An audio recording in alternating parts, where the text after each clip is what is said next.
ലോകകപ്പിൽ ക്വാർട്ടർ കാണാതെ ബ്രസീൽ പുറത്തായിരിക്കുകയാണ്. ചരിത്രം തിരുത്തിക്കുറിക്കാനിറങ്ങിയ ബ്രസീലിനെ ചരിത്രത്തിന്റെ തനിയാവർത്തനത്തിലൂടെ വീഴ്ത്തി നോർവേ ലോകകപ്പ് ക്വാർട്ടറിലെത്തി. ബ്രസീലിനെ 1-2 ഗോളുകൾക്ക് തറ പറ്റിച്ചായിരുന്നു നോർവേയുടെ വിജയം.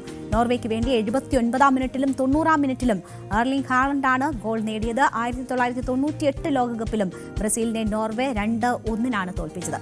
1990-ന് ശേഷം ആദ്യമായാണ് ബ്രസീൽ ഒരു ലോകകപ്പിന്റെ പ്രീ ക്വാർട്ടറിൽ പുറത്താകുന്നത്. ഇതുകൂടാതെ നോർവേക്കെതിരെ ഇതുവരെ ജയിച്ചിട്ടില്ല എന്ന നാണക്കേട് ബ്രസീലിനെ ഇനിയും പിന്തുടരാൻ പോവുകയാണ്. ഇഞ്ചുറി ടൈമിൽ ലഭിച്ച പെനാൽറ്റിയിലൂടെ നെയ്മറാണ് ബ്രസീലിന് വേണ്ടി ഗോൾ നേടിയത്. ഈ ലോകകപ്പിന്റെ നെയ്മറിന്റെ ആദ്യ ഗോളാണ്. ഒരു പക്ഷേ അവസാനത്തെയും ഗോളായി അത് മാറിയിരിക്കുന്നു. അദ്ദേഹത്തിന്റെ കരിയറിലെ അവസാന ലോകകപ്പാണ്. തുടർച്ചയായ 6ാം ലോകകപ്പിലും കിരീടമില്ലാതെ മടങ്ങിയതിന് പിന്നാലെ തന്നെ ബ്രസീൽ ആരാധകരെ കണ്ണീരിലാഴ്ത്തി മറ്റൊരു വാർത്ത കൂടി വന്നു. അത് നോർവേക്കെതിരായ പ്രീ ക്വാർട്ടർ പോരാട്ടത്തിൽ ബ്രസീൽ 1-2 ഗോളുകൾക്ക് തോറ്റതിന് പിന്നാലെ ഇതിഹാസ താരം നെയ്മർ രാജ്യാന്തര ഫുട്ബോളിൽ നിന്നുള്ള വിരമിക്കൽ പ്രഖ്യാപിച്ചു എന്നതായിരുന്നു. മെറ്റ് ലൈഫ് സ്റ്റേഡിയത്തിൽ വെച്ചാണ് നെയ്മർ അദ്ദേഹത്തിന്റെ കരിയർ തുടങ്ങിയത്. അവിടെ വെച്ച് തന്നെ അത് അവസാനിപ്പിക്കുകയും ചെയ്യുന്നു എന്ന പ്രഖ്യാപനമാണ് അദ്ദേഹം നടത്തിയത്. ഇപ്പോൾ നമുക്കൊപ്പം മുൻ ഇന്ത്യൻ താരം യു ഷറഫ് അലി ഈ ഘട്ടത്തിൽ ചേരുകയാണ്. ശ്രീ ഷറഫ് അലി, സ്വാഗതം. എല്ലാ ബ്രസീൽ ആരാധകരും വലിയ നിരാശയിലാണ്. ഇന്നലത്തെ മത്സരത്തിലെ തോൽവി, അതിന് പിന്നാലെ തന്നെ ഇതിഹാസ താരത്തിന്റെ വിടവാങ്ങൽ, ഇതെല്ലാം ബ്രസീൽ ആരാധകരെ ആകെ ഉലച്ചിരിക്കുകയാണ്. താങ്കൾ എങ്ങനെയാണ് ബ്രസീലിന്റെ ഇന്നലത്തെ മത്സരത്തെ നോക്കിക്കാണുന്നത്?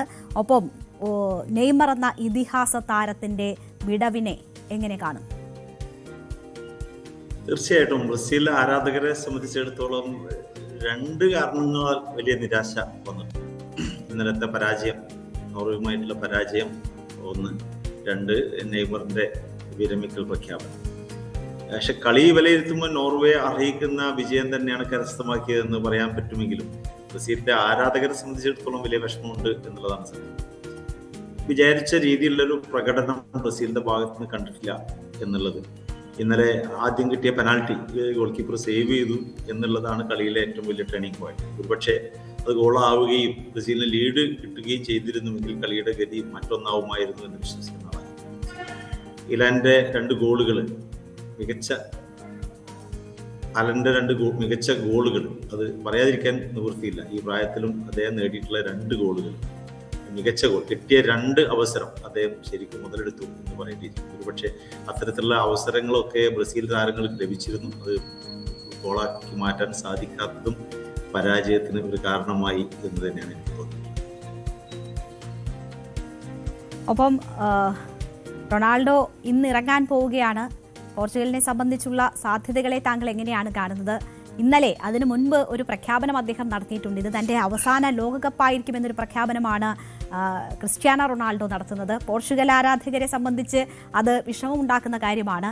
ഇന്നത്തെ മത്സരത്തിന്റെ സാധ്യതകൾ, ഒരുപക്ഷെ ഇന്ന് തിരിച്ചടി നേരിടുകയാണെങ്കിൽ ക്രിസ്ത്യാനോയുടെ അവസാന മത്സരം കൂടി ആയി പോകും അത്. അപ്പോൾ ബ്രസീൽ ആരാധകരെ പോലെ തന്നെ വലിയൊരു നിരാശ പോർച്ചുഗലിനും ഉണ്ടാകുന്ന ഒരു സാഹചര്യം ഉണ്ടാകുന്നു. എങ്ങനെയാണ് താങ്കൾ ഈ മത്സര സാധ്യതകളെ നോക്കിക്കാണുന്നത്? പോർച്ചുഗലിനെ സംബന്ധിച്ചിടത്തോളം പോർച്ചുഗലിന് ഉള്ളതിലും കൂടുതൽ ആരാധകർ ഒരുപക്ഷെ ക്രിസ്ത്യാനോ ഉണ്ട് എന്ന് വിശ്വസിക്കുന്നവരാണ്. ക്രിസ്ത്യാനോ എന്ന താരത്തിനെ ആരാധിക്കുന്ന നിരവധി ആളുകൾ. പോർച്ചുഗലിന്റെ പെർഫോമൻസ് ഒരു ചാമ്പ്യൻഷിപ്പ് കരസ്ഥമാക്കാൻ തക്കവണ്ണമുള്ള ഒരു പ്രകടനം നമ്മൾ കഴിഞ്ഞ കളികളിലൊന്നും കണ്ടിട്ടില്ല. എന്നിരുന്നാലും ഫുട്ബോളിനെ ആരാധിക്കുന്ന ക്രിസ്ത്യാനോ റൊണാൾഡോയെ ആരാധിക്കുന്ന ആളുകളെ സംബന്ധിച്ചിടത്തോളം കഴിഞ്ഞ തവണ മെസ്സിക്ക് കിട്ടിയ പോലെ ഒരു ഭാഗ്യം കിട്ടണം എന്ന് ആഗ്രഹിക്കുന്നു. അദ്ദേഹം വിരമിക്കുന്ന ഈ ലോകകപ്പിൽ റൊണാൾഡോക്ക് ഒരു ലോകകപ്പ് നേടാനുള്ള ഒരു അവസരം ഉണ്ടാവണം എന്ന് ആത്മാർത്ഥമായി ആഗ്രഹിക്കുന്നു. പക്ഷെ പൂർത്തിയാക്കാൻ സാധിക്കുമോ എന്ന് സംശയം തന്നെയാണ്. ടീമിന്റെ ഇതുവരെയുള്ള നിലവാരം വെച്ച് നോക്കുമ്പോൾ ഒരുപക്ഷെ ഭാഗ്യം കൂടി ഉണ്ടെങ്കിൽ ഇന്ന് പ്രീ ക്വാർട്ടർ രക്ഷപ്പെടും എന്നേ ഉള്ളൂ. ഇന്ന് രക്ഷപ്പെട്ടാൽ തന്നെ ക്വാർട്ടർ ഫൈനലിൽ ശക്തരായ ടീമുമായിട്ട് ഏറ്റുമുട്ടുമ്പോൾ അതിനപ്പുറത്തേക്ക് പോകുമെന്നുള്ള വലിയ പ്രതീക്ഷയൊന്നും ഇല്ല. നമ്മൾ ലൂക്ക മോഡ്രിച്ചിന്റെ വിടവാങ്ങൽ കണ്ടു. നെയ്മർ വിടവാങ്ങൽ നടത്തിയിരിക്കുന്നു. ഒപ്പം റൊണാൾഡോ ഇത് തന്റെ അവസാന ലോകകപ്പ് ആയിരിക്കും എന്ന് പറയുന്നു. മെസ്സി നല്ല ഫോമിലാണ്.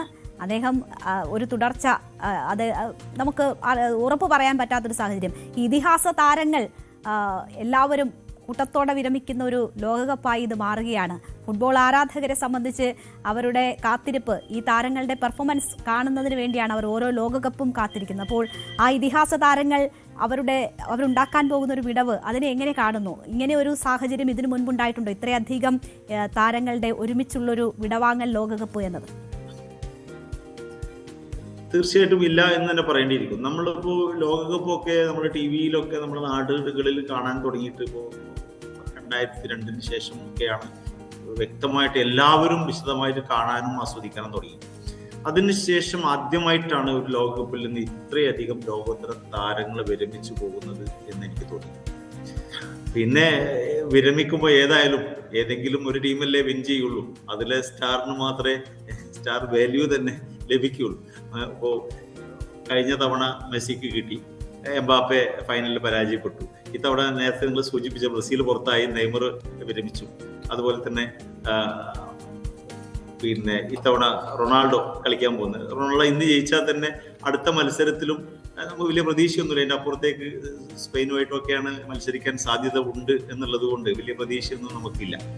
ഏതായാലും അടുത്ത കാലത്ത് നടന്ന ലോകകപ്പുകളിൽ ഏറ്റവും കൂടുതൽ മികച്ച ലോകോത്തര താരങ്ങൾ വിരമിക്കുന്ന ഒരു വേൾഡ് കപ്പ് എന്നുള്ള നിലക്ക് തന്നെ ഫുട്ബോൾ പ്രേമികളെ സംബന്ധിച്ചിടത്തോളം ചെറിയൊരു നിരാശയുണ്ട് എന്ന് പറഞ്ഞാൽ തെറ്റില്ല.